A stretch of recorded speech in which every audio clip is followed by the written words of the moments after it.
Gençler, бүгүн мен сиздер менен дагы бир жаңы өзүмдүн иримим боюнча тааныштырып кетейин деп турам. Бул бакма канаттуулар атайын балдарга кызыктуу болуш үчүн жел идиштерден, бул шириндиктердин идиштери, ошолордон жасаганмын, түстүү кагаздардан. Ал эми бул жерде жапайы канаттуулар, мында келген куштар, кыштоочу куштар баары бар. Бул биринчиден өзүбүзгө сабак өтүүдө жеңилдик жаратса, экинчиден балдарга кызыктуу. Бул бакма канаттуу тоок менен короз.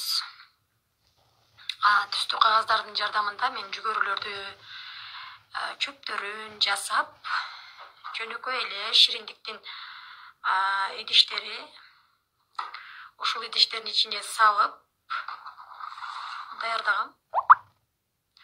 Бул өртөк, балдар менен көлмөлөрдө жүргөнү, бул жерде каз, инчук. Балдар өздөрү дагы бакма канаттуу, жапайы канаттуу деп бөлүп иштегенге дагы жеңил болот. Чапалыкей, мынакей, баары эле канаттууларды даярдаганбыз.